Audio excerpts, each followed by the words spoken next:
Hi everyone. So thanks for coming in. Uh, uh, this is another event for my story, The Inspiration by Thai Kolkata. And today we have got two very interesting speakers. One very dear friend of mine, Dipanjan. Uh, so he's one of the great success stories from Kolkata if you look at from that perspective. And thanks to Dipanjan that he has stayed back in Kolkata and still inspiring all of us. So they are into re-commerce of mobile phones, and I think now you are doing video games also, and those kind of things. And one of the top three companies in India in the refurbished sector. So I think that's one of the thing. I'm not going too deep into your profile, which is you have experience with MNCs prior to starting up with City. I understand, and you have done a lot of stuff with fintech products also. So that's there. So with this I invite Dipanjan to share his story and inspire us today. And thanks, Dipanjan, if you can come and.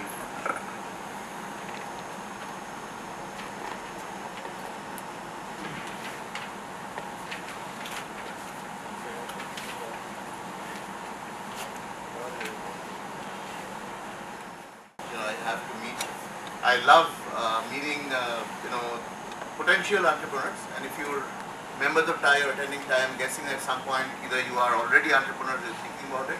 I would always say go for it. And as part of that, we wanted to talk today about potentially my journey, which is slightly embarrassing for me because it kind of puts me up on a pedestal which I don't think I'm there yet. But if it helps you and if it feels like it reflects some of, entrepreneurs go through a lot of cycles in life, huge highs, huge lows, and mostly lows. And you gotta hide it with a smile, go ahead and play it with the markets, be there for your employees, while taking care of your life partners and your families. I think it's a huge, huge task. And if you're already there, I think, you might find some reflection in what I'm saying. If I'm able to help you get some more clarity on some issues which you are less clear about, it's, I think, my honor to have done so. I want to talk about what we're doing. I'll give you a background about myself. The way this will go is that I'll give you a quick background about who I am, and I'll tell you why. And then what the journey was, where we want to go, and some learnings of what I gathered in that journey. Right now, this is I want it to be very, very interactive. I know all of you have come up from huge high temperatures to a nice cold room with a seat and sofa, or nice seats, fantastic seats by the way. The IHM guys, this auditorium is wonderful. But please ask questions. Feel free to stop me whenever you have. You don't have to wait for the end of the talk to ask questions. I want it to be interactive. And if I'm audible without the mic, I'd like to be here. Yeah, this is good. So this is somehow, reminds me of my school. So I'll just move away from here. So story of a ABCD, right? What's ABCD, by the way? Right. Any other ABCDs? Well, Basics. yeah, that's right. Of course, it's basics. Sir, welcome. Please.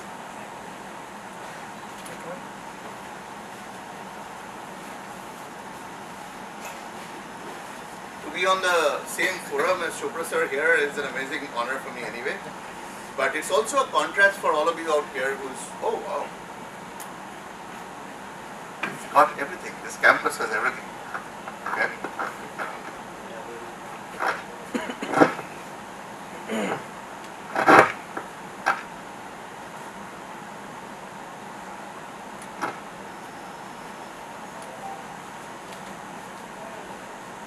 So,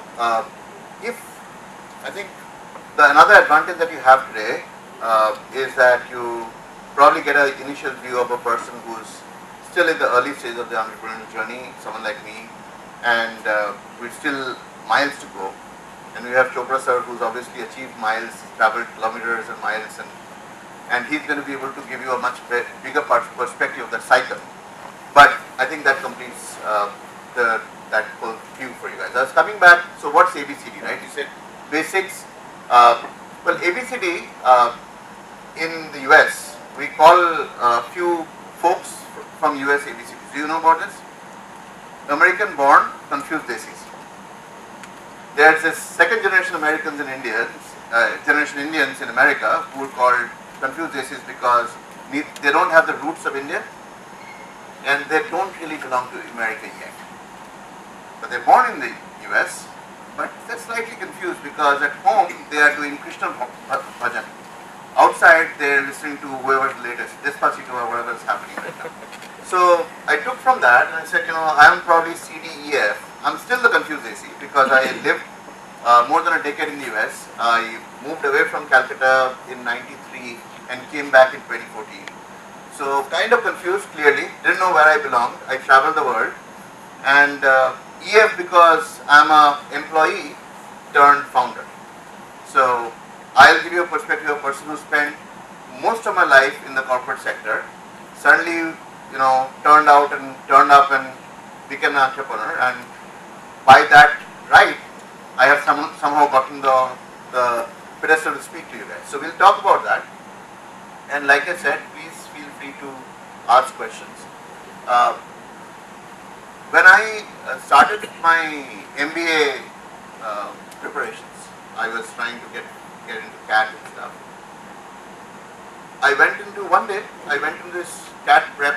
That's the only day I went there, by the way. So I went to this CAT prep school where they give you those sample papers. I don't know if any of you are familiar. Any of you sat through MBA, right? You've gone through this CAT prep, right? IM entrance test. So there's this guy teaching us, right? So this guy came off and said, I'm going to teach you guys how to do math. So I'm like, okay. Are you from, which B school are you from? He says, no, I'm from this institute. He said, no, but you must have gone to CAT, right? You've gone to Ahmedabad or, he said, no. I walked out. I said, you haven't made it yourself. You're teaching me and you're saying you're going to make me enter. So the first part I'm going to do is give you a basics of what I have done. So you feel that it's relevant for you to listen to me. I was, as I think the journey is going to talk about itself, but you can read through it, but I'll talk about it anyway. Right out of B school, out of engineering college, which was way back when, 97 I think, I got into a corporate job in GE. Fantastic placements, everybody loved the fact that I cracked GE. A few months into it, I got bored. Not that I wasn't doing well, I'd already been promoted a couple of times, which was pretty aggressive from a GE perspective. But I just didn't feel I was doing the right thing. I quit and I started my first startup called eMarts. Raised some funds for it too, if you can believe it. I didn't know how to write a business plan. Paladni from PwC came to me and said, I'll help you make a business plan for you. But you got to give me some equity. I'm like, yeah, make it free, I'll let you. So, first mistake. But he did make a great business plan for me. We're still friends. He's very, very senior to me. He went on to become the country head of Deloitte. But raised some funds, burned through it very fast. Started hiring people who are much more senior than me. Tried to get into tie-ups with companies at that point who were much bigger than me, like Nagesh at Shoppers Point and Shoppers Stop and then Food World at that point. But the economic tank for the dot-com bust happened and I was basically left without a fund. So the first lesson that I learned at that point was, while I had raised some funds, I didn't get the money in my bank. It came in tranches, right? So I got the first tranche. So it's like, you have a 2 crore salary, but you got the first month's salary and then you kicked out. You didn't really get the 2 crores, right? So the same thing happened to me. And I said, you know what, I made a lot of mistakes. I didn't have money to run the company anymore. I had to shut it down. I said, but I loved the experience of starting on my own, making my own decisions. I was sold. I said, this is what I have to do for the rest of my life. Mistake number 2, right? So I thought that was what's going to happen. I said, you know what? Here's what I'm going to do. I'm going to go to B school. Because everybody in my family was telling me that's the right thing to do. But I also kind of convinced myself it was the right thing to do. I said, I'll go to B school. I learned the tricks of the trade of how to really manage a business. And I'll graduate, maybe work for a year or two, and then I'll come back and start again. And I'll make $1 billion very fast. I said, okay. So I went through that cat example that I told you about, where I went and walked out of that training school, and then I graduated myself, got into HyperXchange, and passed out, and immediately placed with a company that moved me to US right then. So I started working with them before, interning with them, and then I moved to the US with them, started a new business area for them, grew in with that, as Alok was mentioning, in the fintech space, but somehow those 2 years never came back. It became 3, 4, 5, 10. And before I knew it, I was basically doing my job with I'm making a ton of money. I mean, there's $1 million salary somewhere in there. So making a ton of money, but my work really didn't entail me doing any effort at all. I could do it with my eyes blindfolded and my hands tied behind my back. It was that easy. Things have gotten really easy, but I didn't realize it because I had been sucked into this job situation. And they kept on giving you more of what you felt you wanted. What did you want? You wanted to be a member of the CEO's Club. You wanted to go on these company-sponsored vacations where you felt great when you came back. And the only guy who felt good about it was you, because you could tell the guy next door that you didn't make it. But I did. I went on that private trip to some island and had a great time. But yeah, I'm slogging it out now back at office. But that's what happened. Then one day in the US, I was basically, the interest rate fell. And I had to refinance my house because I wanted to take advantage of the new interest rate. And I was signing my papers. And that's when I realized that I can't remember the year when I had to write the dates right. So I remember the day and the month, but I couldn't remember the year. I said, okay, let's try to remember what I did this year. So I tried recalling what I did this year, and I realized that I can't. Because I said, I went to Vegas this year for my sales conference.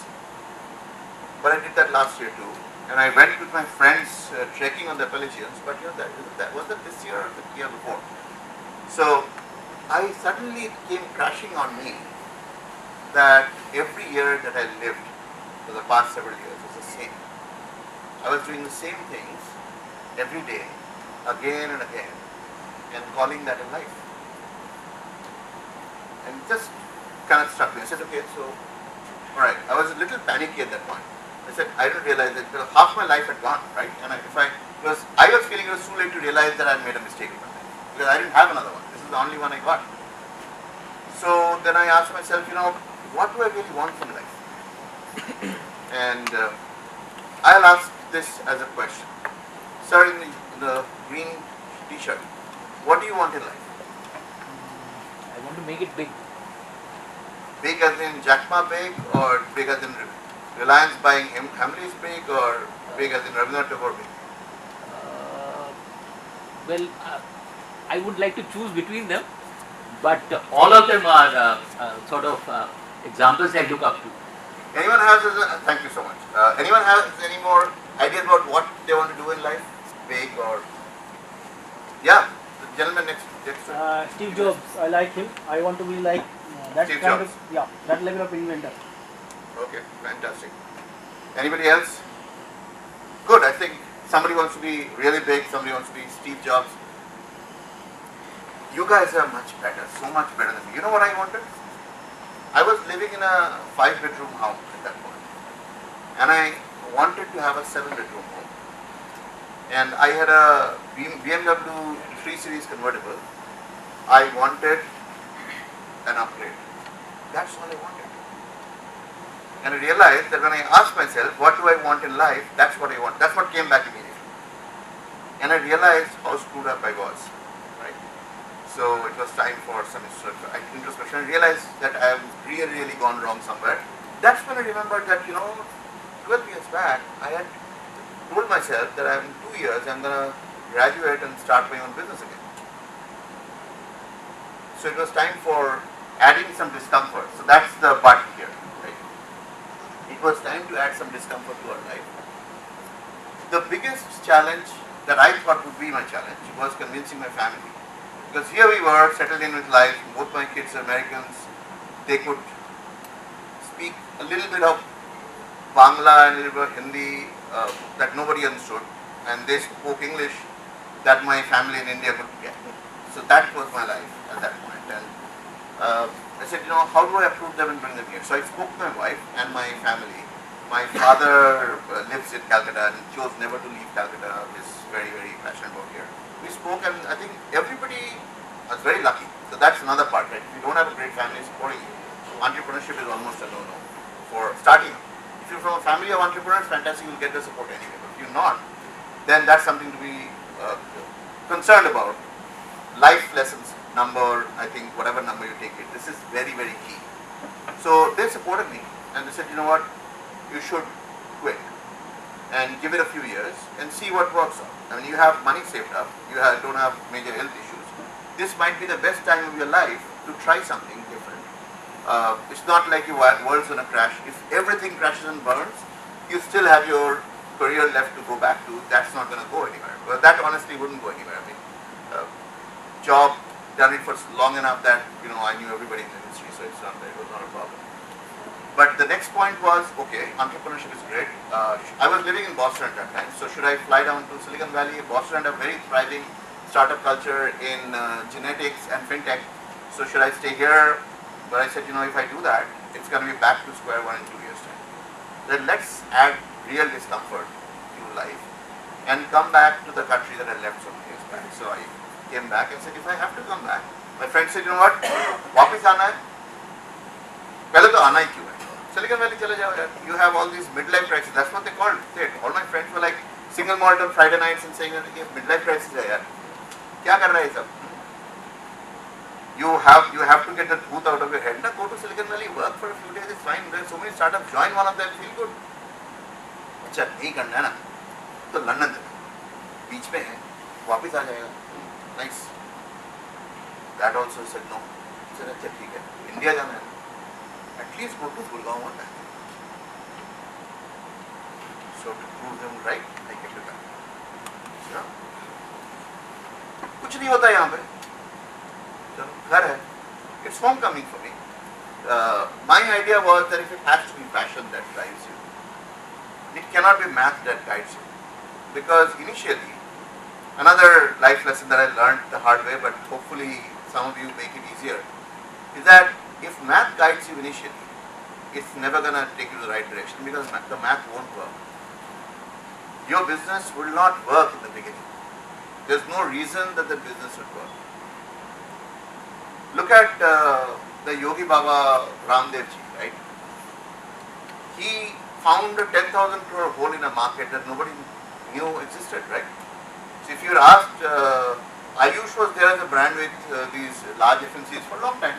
If you're asked them that why don't you create this as a separate category, होता नहीं है, कोई Ayurvedi all that अंदर करता है उधर बैठ के, who of the best है. This guy created it. When he started it, the math didn't make sense, but it did make sense after the fact, right? So math would not make sense. It did not make sense for me, but I said no, we'll do it nonetheless.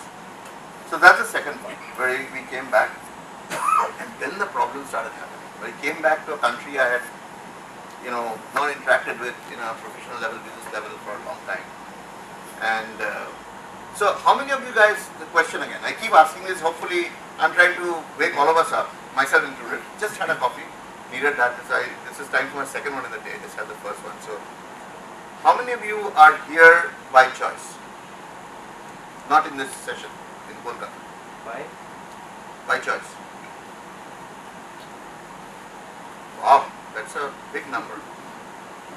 But what is also unfortunate is the rest of you are here by default. But I'm hoping we'll create more opportunities so that all of you here down the line are here by choice, and some of your friends who are not here comes back for choice, and that's happening now.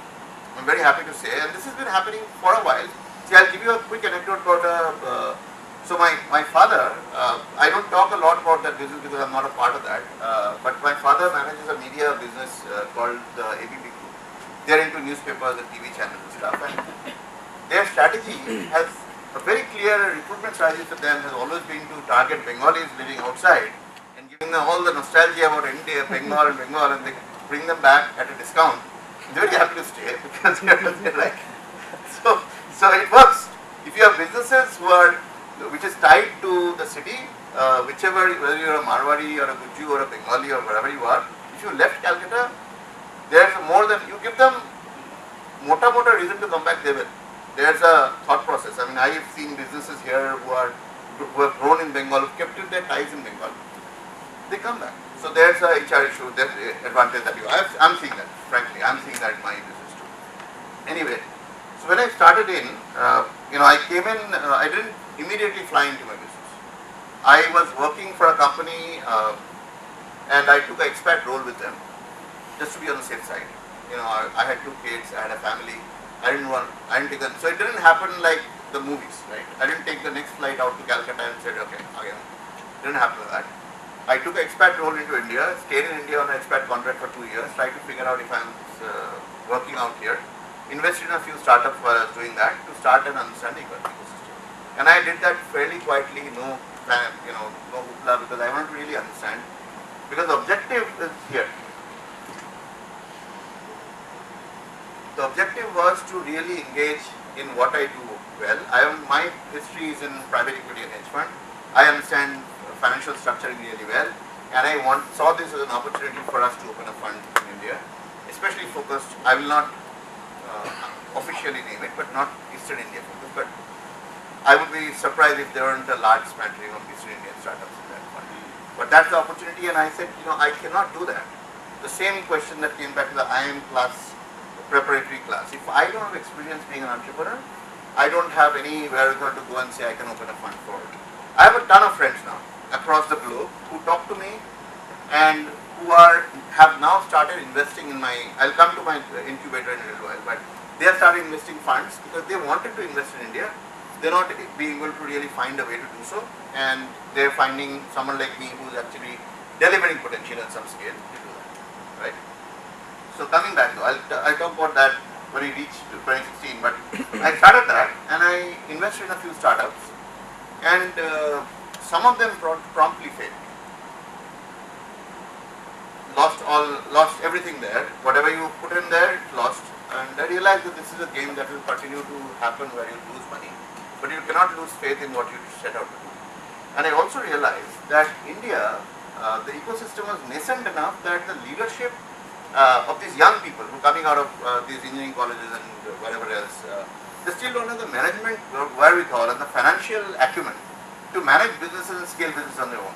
If you give them money, most of them don't know how to manage it. If you give them a scalable model, they don't know how to operationalize it because they haven't seen the movie, honestly. Many of us haven't seen the scale movie that we are now observing with the likes of Oyo, the likes of Flipkart, the likes of Ola, right? Wasn't there in 2011 or 2012 when it was starting up. So, quick question here. How many of you feel that the ecosystem, the startup ecosystem in India, or the entrepreneurial ecosystem in India, let's say that, is maturing? It is maturing. Right. So I see a few hands. So I see a lot of skeptics too. It's a minority hand that I saw. So I see a lot of skeptics who are saying it's not maturing. How many of you feel that we're wasting the money we're being given? The ecosystem, the money that's been given to the ecosystem is being wasted. Wow. Yeah. Minority, but again, rebels. Given what's happening with Uber stock today, we can have offline discussions on that, but there are definite, indications that the late investors like SoftBank that got into Uber are not really going to make a big billing out of this stock. But so, question is, at that point, I realized that it's probably right for me. Again, this is my story, so I'm going to bring that macroeconomic here, but relevant. I'll have to bring relevance to my life. Now, what we did was, I said, I'll have to get involved myself. So instead of what I had originally thought that I'll be an investor and I'll sit on the sides and kind of invest in the right startups and that will become a full-fledged job, it didn't work out.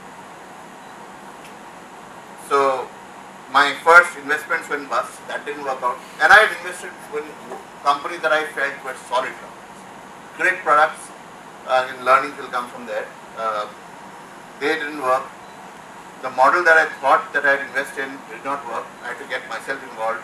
And now as a result, I have gotten involved personally in a few companies that are thankfully, knock on wood, so far doing well. Alok mentioned about HyperXchange. We started off with mobile phones, but now we are actually a refurbished electronics setup where we do mobile phones, accessories. We have our own brand of TVs that we launched. We have tie-ups with companies like Bose, Sennheiser, Apple, and these are exclusive tie-ups that we kind of own for part of the business. I mean, recently started going offline. We were online for the longest time. Now we started going offline. Yeah. So for supply, so see what happens. Thanks, good question. Refurbished as the economy was great for the longest time. So if you here wanted to go to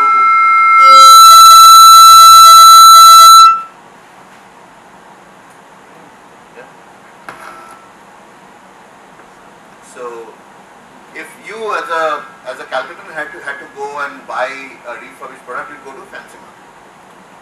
If you were in Delhi, you'd go to Gafar Market. If you were in Mumbai, you'd go to Lamington Road. Why wouldn't you go out of this IHF campus and buy something? Because there isn't any available. So these companies also, as the retail boom in India has scaled up, there is a lot of these products that are being shipped out through Flipkart, through Chroma, through offline as well as online retail to the customers. And a lot of them come back for sundry reasons. People didn't like the color, people didn't like the sound. These cannot be resold again as new. And they don't have a market for it yet, other than giving it for liquidation stocks which are at like very, very bad value. Instead, these companies are looking for partners who can return them better value, because they are able to refurbish that, take it to a level where it's good as new and sell it to the customer, say almost 80%, 70% to 80% of their retail rates. Customers are willing to pay that because companies like us, and there are some other companies like us that are also scaling, offer them fantastic warranty plans and better quality that they keep and experience. So we started off, for example, in 2016 HyperXchange, the first month we sold 15 devices. Today, 2018 March end, we closed at 30,000 devices. So clearly, we have taken scale, but the market has also taken scale. Today, the market is supposed to be a $5 billion market. It's growing at 40% CAGR. So hopefully, again, this is not a story of HyperXchange at all. Although I'm wearing the T-shirt, the swag, and everything else, we want you to remind you of what I'm doing. But it's our story.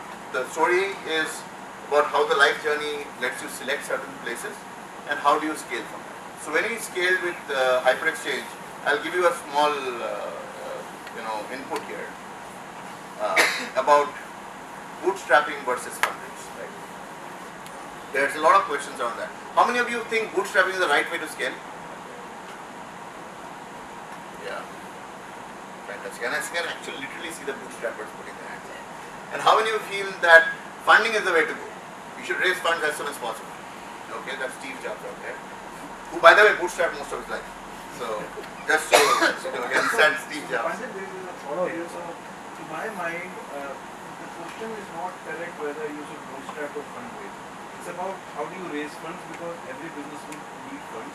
It's about when you raise, for what you raise. There are businesses who would require funding from initial days and from VC funding because of either they're into product or they need a lot of capex initially. So I think that decision making is very, very critical as to why you need funding based on the nature of your business. For example, for our business, we knew that even if we go to a VC, initially maybe 4 years back, no one was ready to invest in a service company. Today they are ready to invest in a service company, but still we feel that for us the right investment may be a PE after 5 years. We don't know. So I think that is very important. So, by the way, guys, if you haven't checked it out, Alok has a video on this. Alok has a video on bootstrapping versus fundraise. Is that right? Yeah. I remember that because the answer really was not whether you like bootstrapping or not. It's about which model helps you faster if you bootstrap versus when you raise funds. So it changes model-wise. But what I've noticed with Indian firms, and this is again, I'm inside in this ecosystem, so I can say, I don't think I stand up against it if somebody outside says it, but the innovation is good. We are still in the copycat economy where we're trying to figure out what works there and copy it here. For those kind of markets, I think it's important that you guys at least showcase some of your capabilities, to at least do a good copy of it before you show it to the investors and say this is where it works. Because that day one funding on those models might be difficult. Because although the model is proven, you are not. Execution is key, and a lot of us, fail at execution. We're going to talk more about that, but the good news is that the number of patents which are being registered or filed from Right. India is increasing. I think that this year India has filed most patents globally. So I was reading this today. I think that ecosystem is coming up wherein people are thinking about innovation. So yeah, maybe another 10-15 years. so we're getting there. I think we're getting there very fast. Vijay, from Paytm mentioned a few months back in a public forum that there's no other economy in the world today where you can raise $1 billion. Yeah. And that's absolutely true. I mean, there was a time when you used to go and make these regular trips to the valley. I mean, our early founders, we know that, we used to make the trips. Today, it's the reverse. I see people, I had a meeting yesterday with the British High Commission where they were talking to us and telling us how can they engage the investors here, because apparently the investors are not getting people to listen to them, the British investors. So, good news for everybody in this room who's trying to start up, trying to scale. I think there's a lot more support fund-wise. Of course, we have the largest consumer economy in the world, so that was always there. So what has changed in the last 18 months or 2 years is two things. One is data penetration. The second is mindset. I realize this because now investors and also countries, for example Singapore. Singapore is so overhyped about India, and they want, in fact they are creating city connects. So instead of India, Singapore, they are connecting Bangalore, Singapore, Mumbai, Singapore. That's exactly what UK is doing, by the way. Yeah. They're doing So region-wise connect to what is state happening to in the last state. 18 months or 15 months is they have finally realized that the consumers were always there, but now because of data penetration, because of geo disruption, e-commerce is finally taking off. It's finally taking off, and there are a lot of other areas where internet is playing a big role. For example, the GDP of Bangalore is 260 billion and GDP of Singapore is 350 billion. So suddenly these countries have started realizing that Bangalore, with its infrastructural problem and other issues, in 5 years it will be very near to where in terms of GDP. So I think that is changing in terms of acceptance for India globally. So I think, Alok lives between these two cities, so he understands Bangalore really well. I don't know how he reaches the airport though from his office, but he manages it, I'm guessing. So I think some of the things that we learned as we scaled. So HyperXchange is one of the later ones that I did. I did something called A2Z. Still, all of these companies are still alive, but none of them I don't think reached the potential of those $1 billion plays that they could have gotten. And I'll talk about some of the lessons that we reached. Because this is not a session where you want to hear about the great things that happened. It's also about realizing how you learn from your mistakes and grow from there. And that's hopefully questions that you ask us and Sir Chopra sir down the line is also around that. That how did we become vulnerable and how we overcame those. So the learning here was that we did lose faith of it. We lost a ton of money. Life lessons, work satisfaction is obviously clearly, I would never go back to the job. I would never go back to the job. I love what I'm doing. I love the sense of achievement that I built into myself and the team that we built. In fact, I love the fact that some of my team members quit to start their own business. That's the best sign of the fact that you mentored them well. I mean, I see a few of my people who are now starting their own startups, and I'm very happy, overjoyed that they were able to do that. But what do you want to do now? So he mentioned that online has started to grow up. It's 6% of economy right now. It's probably going to 8%. We have moved online and offline. I think one of the things that you guys, I don't know your business models, but I would urge that while online is growing, please keep offline as a relevant metric in your businesses. India is at least 40 to 50 years away from a full online economy. Offline, that's why even the online majors I have this privilege of this information because we We work with some of them very closely, but if you look at Amazon and Flipkart and Quicker, some of these companies, e-commerce majors, they're working really, really aggressively to create offline presence. And brands are doing that too.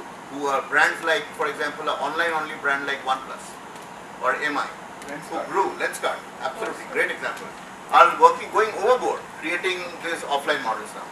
And they're immensely successful because of it, because they can now push offline customers online, online customers offline, this O2O, a 360-degree plan. So whenever you look at your businesses, try to create 360-degree distribution plans around it.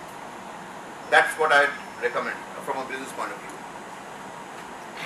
Now, when you go through a life of, a very short life of entrepreneur, so if you look at my entrepreneurial life, it's a very short one, which is why I'm very fortunate, like I said, that I'm able to talk to you guys and we're seeing the growth that we're seeing. HyperXchange, of course, I was very happy. I'll talk about some of the things, but my entrepreneurial journey is what? 2014 to 2019. That's just 5 years. Some of you out here probably have longer journeys. And I'm hoping that this journey grows faster and better. It's not a quality, time is not a quality of life factor, but hopefully we did much more.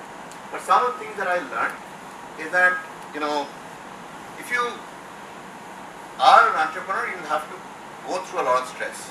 A boom to bust cycle of 6 months is what you realize that happens. You assimilate the emotional roller coaster. I mentioned earlier that you have to take your family into cognizance. I have a friend of mine who had funded early, who had a grow first kind of model, who could not sustain, and his family broke apart as a part of it. So these are true stories. I mean, they had a divorce, they could not manage it. They could not manage the change from a job to a uncertain future, and one of the partners couldn't stay in town. So they broke up. The guy went through, the person who remained as an entrepreneur went through a lot of life-changing situations. Ultimately went back to a job, and then 6 months later couldn't retain the job because he's tasted being an entrepreneur, so he had to come back, and now he's between things. So it's not very shiny, rosy pictures all the time. There are a lot of things happen. You've got to have that family factor sorted out. And I think things that I didn't really understand was that when I was in a corporate life, a lot of things were granted for us. I could create a business plan. I could get go to a boardroom and get it approved, and it would run. That's not the case in real life. There's no boardroom. There's no investment committee. Nobody has those funds available that if you make a great presentation, you can allocate those funds.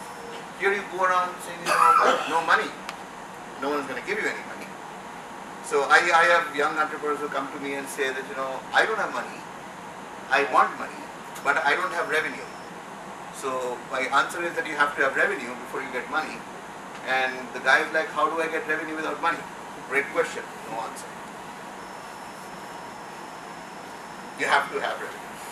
No one's going to give you money. But people figure it out. Across ages, entrepreneurs have figured out how to make money out of nothing. So I'm sure all of you have figured it out. I'm seeing a few faces I recognize here who are doing the same. Now, I'm going to quickly move over this. You guys these are clear, right? These texts and stuff you're able to read. I just put them out for you so that I can speak, and if you're too bored with what I'm saying, you can read through them.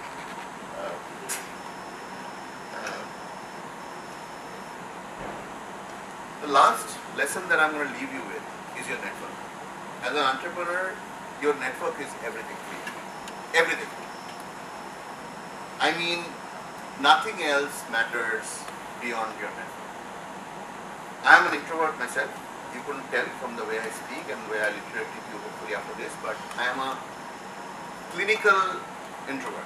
I abhor speaking with people. So I resolved to change that by putting myself in roles where I have to talk to people.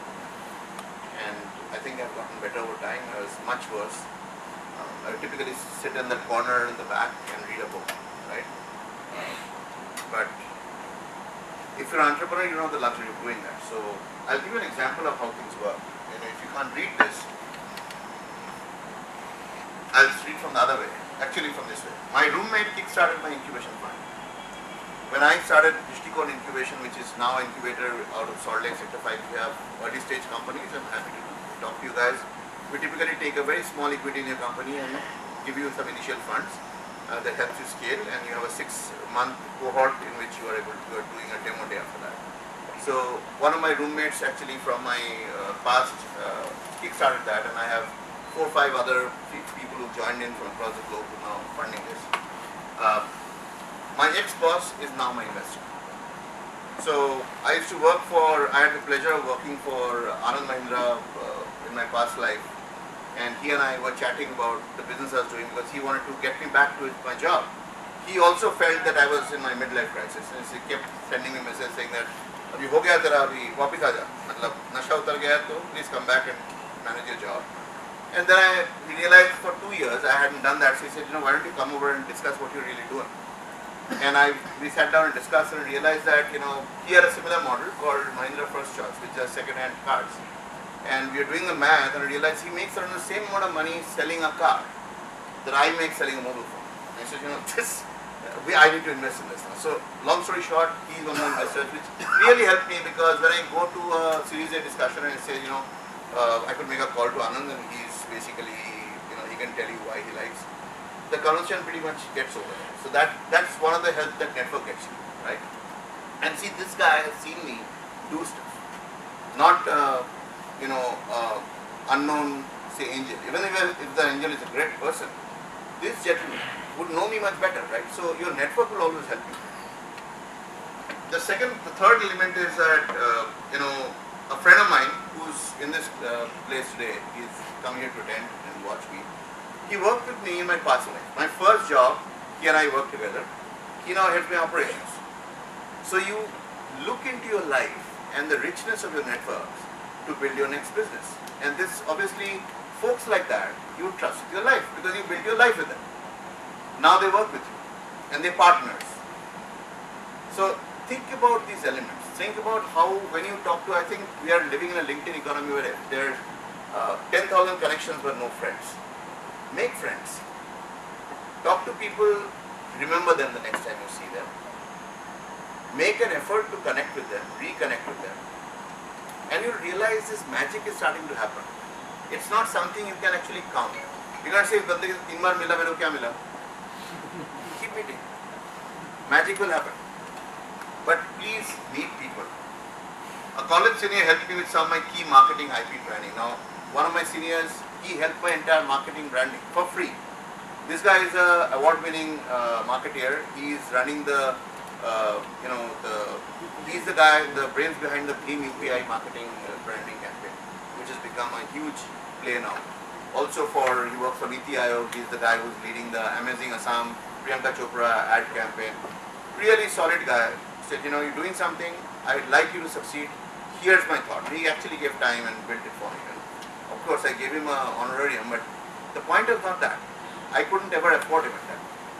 But he came in, right? So I think you're getting the gist of it. The engineering college buddy gave me early access to large project bid in the company which scaled. By the way,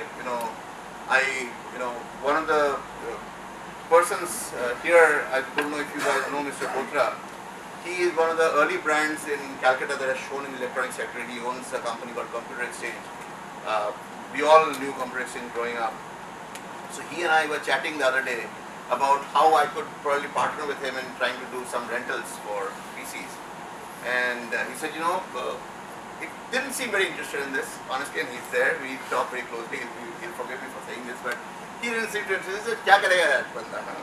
So अभी आ रहा है, rental कभी किया नहीं है, you know, he's already sold electronics. So next day I told him, I called him up, I talked to my friends. I said, you know, I was from the IT sector, so I called up one of the guys who said, you know, I need to know what's your procurement and I need to get access to it. I said, yeah, sure, this is what's happening right now with us. So we have some 7,000 laptops that I need to buy or rent. Can you give? So I called him back, I said, sir, 7,000 chalega kya? So, of course, we had a nice discussion after that, but what I'm saying is that this is what network gets you. And you have to, if you leverage it, if you really invest in it, not leverage. Leverage has a bad sound to it. And I think there are a few more, but the last part is that my wife is actually my B-school classmate, and she now leads my HR. She had a parallel life which was fairly successful. Most of her life, I think she was earning more than me. So now I'm the entrepreneur. I can actually say that she's working for me, but she leads my HR, and I met her at B school and we've been partners through that. So I think that's to the level where you can take your networking, make it personal, make it part of your life. And that's really the lessons I had. And hopefully I didn't overshoot my time. No, right? Fantastic. So I don't have a lot of life-giving lessons like think different, do what you love, all of that stuff you know. Fundamental elements, if you look at what I can tell you from what I have seen, that you will get a calling in your life at some point. Some folks get it early, some folks get it late. Don't ignore it. Second, get your families invested in it. Third, get your network aligned to it. Fourth, have somebody external validate it. Fifth, go ahead and scale. That's my story. If you have any questions, I'm all ears. Yeah.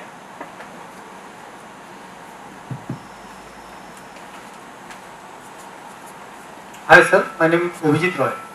Hi, So, you talked about, actually I think like I asked three questions here. Why, what and how. So you answered why and how. What? But you did not answer how. My second question is, what is the lowest point you actually faced and how did you get out of it? Lowest point. Okay, that's a little PG-13, but we'll talk about it. So, it's got nothing to do with business. You want to see lowest point in business or lowest point in life? Lowest point of life, you Since think, we run I a think, Oprah Winfrey moment, will take both. Which one do you want to hear? I think which suits you better. So business. Yeah. So you lost a chance, man. You're recording stuff right now. So first part is how. Right? You said I How. didn't mention how. Well, everybody's hows are different because your businesses are different, your plans to life is different, your skill sets are different, and your market really different. So I don't really know how. I can tell you how I did it, but it's not going to work for you, right? The way I sell my pitch is not the way you can sell your pitch, and vice versa. So I don't think there's a how. I hope there was. I could actually make a ton of money. That would be my startup. Startup for dummies. Have a book, sell it, scale and become a Facebook. Doesn't work, unfortunately. So there is no how. There is no how. Okay. Now, second part, most challenging. Nadir of my go, right? At business. Well, I think the nadir was that I had, it's too early in my life, I think there will be much more. I'm going through some stuff right now, I think it will be much more, but I think a point in time where one of my earlier ventures, Tiger, right? Tiger was scaling up and was scaling up really, really fast. At one point in time, we had around, I think, 35,000 vehicles, taxis across India, competing with Ola and Uber. And we were doing fairly well. But we could not compete with the burn that Ola and Uber were doing. And we had forecasted this. And we had a financial model to play it, but we could not keep this money cycle on, right? And at that point, we lost the money, obviously. The money ran out, new money didn't come in. And we had, I had personally gone to, say, Bangalore, for example. Bangalore were running 70,000 cabs at that point. I had personally gone to the unions and promised them that we'll give them livelihood. And they had quit other platforms and come to us. And I had to go back to them and tell them that we were shutting down our B2C service. We continue to run B2B service in the trucks and the delivery services side, but we shut down the cab service temporarily because we just couldn't run it. And I had people coming and telling me in Kannada, and somebody was translating to me that this is what it means for their family, because we had offered them home insurance for their family, education for their children, and they had made plans according to that. This is not one person; these are hundreds of people who are actually coming and telling us. They were not even shouting, but they were sad, and it told me that the amount of belief that they had on what I was doing, and I let them down. So it was terrible for me. And It took me a while to kind of get out of that, but it was a little bit of funk because it made me realize that when you're very happy when you create your own business, but as you're creating your business, you're making a lot of dependencies on you. And this dependence, whether the employees, your customers or your marketplace, they're dependent on you. That's a responsibility that has to be taken very, very seriously. So that's the lowest point. Anything else? Yeah. So as you said that you run an incubation house as well as, so what is the first thing that you look out at? Is it the entrepreneur, is it the team, or is it the product? Yeah.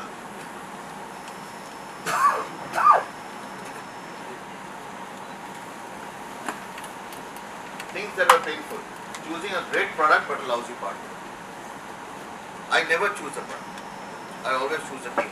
I chose a product. That was the first few investments that I did. And they all ended up being duds because they are fantastic products led by megalomaniacs. They loved their product and they didn't want to scale. They were in love with their product. So I don't look at products. People, team, and also how closely the team is interacting. So how meshed the group is, and you could tell egos, personalities. You could tell. Now we could tell. I mean, I've done enough of these pitches, hearing to understand. I have a question. Yeah. I often come across, and this is for a friend, that there is an innovator who has come up with some kind of technology or some kind of product, but investors usually dissuade them from commercializing. They are saying that since you are an inventor, keep inventing. Why don't you go in for sort of outsourced production or selling your patent to somebody else? So what is your take on this? Should they actually try to become businessmen with, because the inventor is saying that may be the only sort of innovation I have done in my life which has a lot of commercial value, and I can really make something, a very big organization out of this. Whereas the investors are telling him that you are an inventor, you will be making many more such inventions. You sort of outsource the business part to somebody else. Yeah, unfortunately, I would agree with investors a little bit. I mean, again, they are very specific. I'm talking about general here, right?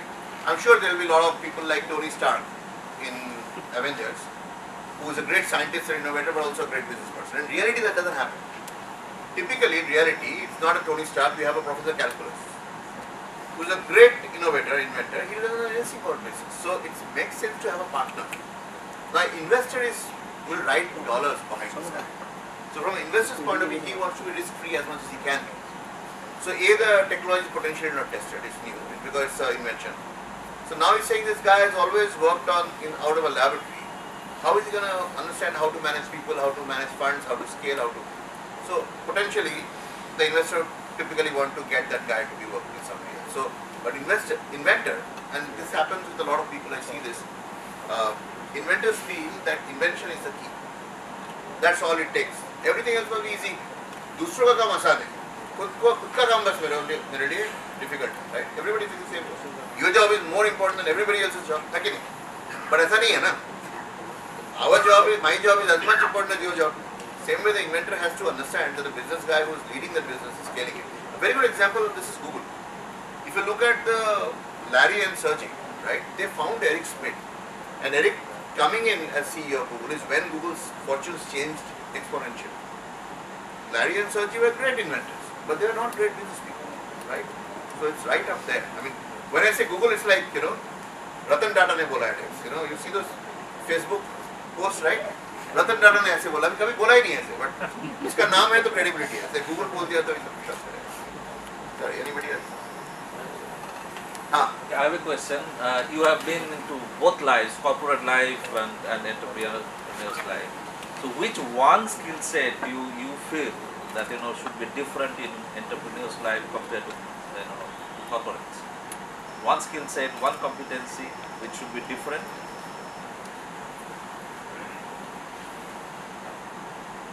I would say it's not a skill, it's a quality. I would say adaptability is a very important skill required for entrepreneurship that you don't really. I'll give you an example, very superficial example, but you'll understand the depths in this. When I used to work, and I would get out of the airport, and a car would come to pick me up. The car wasn't important.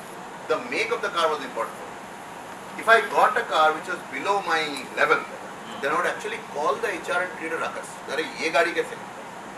Now, I get out of the airport, I don't take Uber Premier also, I take Uber Go and go. Or Auto will also do. Because apna hi paisa hai. Are you saying it's a mindset that changes? Or?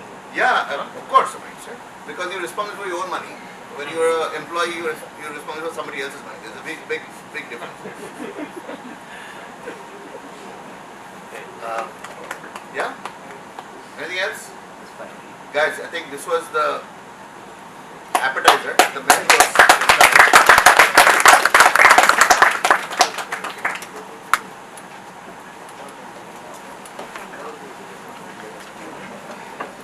I really liked in your talk is about networking.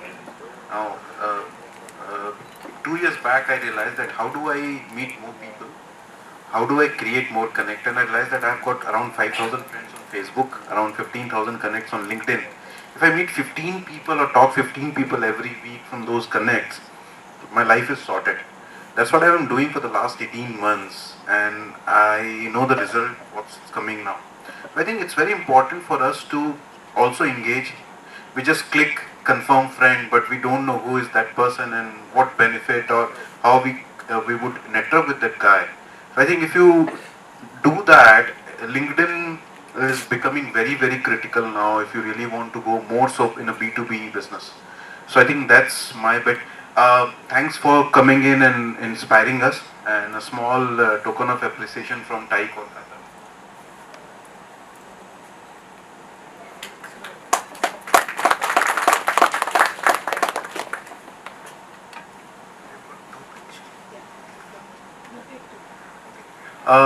We have got two pictures today.